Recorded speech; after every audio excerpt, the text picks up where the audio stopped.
అరటికాయ ఫ్రై అండి. తయారు చేసే విధానం చూపిస్తా. కటింగ్ అంతా అయిపోయింది. అరటికాయ ఫుల్గా ఫీల్ చేయవసరం లేదండి, లైట్గా ఫీల్ చేసుకోవచ్చు. అలా చెక్కుంటే ఏం కాదు, టేస్ట్గానే ఉంటుంది. అరటికాయ ఫ్రై చూపిస్తానండి. సింపుల్గా రెడీ చేసుకోవచ్చు అండి, పెద్ద రిస్క్ ఏమి ఉండదు. ఎవరైనా చుట్టాలు వచ్చిన హడావుడిగా 4 అరటికాయలు తీసుకొని చిప్స్ కొట్టేసుకొని ఒకరు ఆయిల్ వేసుకొని 4 వేయించేసి కొద్ది కారపొడి జల్లేసి పప్పు రసము పెట్టేసి ఇది పెట్టేసుకోవచ్చు అండి. చాలా సింపుల్గా ఉంటుంది. ఇంకోండి అరటికాయ కూడా ఇది ఇట్లా కట్ చేశాను నేను. చక్కగా బయట హోటల్లో అట్లా అమ్ముతారు కదండి చిప్స్, ఆ టైప్లో కట్ చేశాను. చక్కగా అరటికాయ ఫ్రై, క్యాబేజీ ఫ్రై అన్నీ అండి తయారు చేస్తున్నాను. నేను మీ నాన్నవాడిని. మా కర్రీస్ అన్నీ చక్కగా చూడండి, అన్నీ చూపిస్తున్నా కదా. విధానం చేసే విధానం లైక్ చేయండి, షేర్ చేయండి. నేను మీ నాన్నవాడిని. చూడండి ఎంత కలర్ఫుల్గా ఉందో, సూపర్గా ఉందండి. తిన్నా కానీ అద్భుతం, బాగుంది.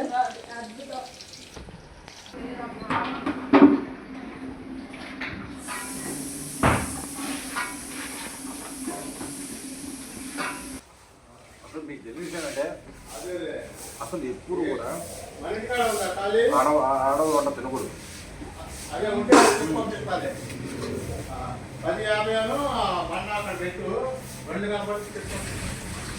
అరటికాయ ఫ్రై అండి. శనగపప్పు, కొబ్బరి, కారపొడి అండి ఇట్లా చల్లుకోవాలి. కొంచెం గొడ్డు కారం వేస్తే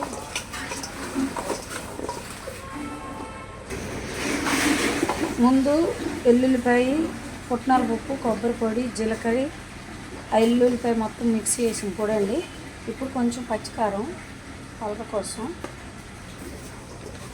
కొద్దిగా టేస్ట్కి సరిపడా సాల్ట్ కూడా, టేస్ట్కి సరిపడా అండి సాల్ట్ వేసుకున్నాం అండి.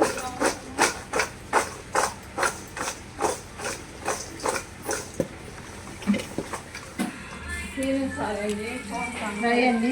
చక్కగా ఇక చూడండి పొడి పొడిగా ఎలా వచ్చిందో తీసాను కదా, పక్కనే ఉంది ఫ్రై.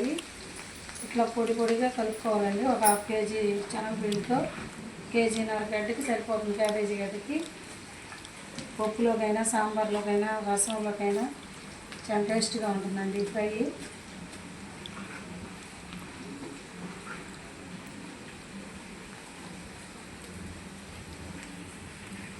అండి క్యాబేజీ ఫ్రై చక్కగా వేగుతుంది కదా, పొడి పొడిగా ఇవ్వండి.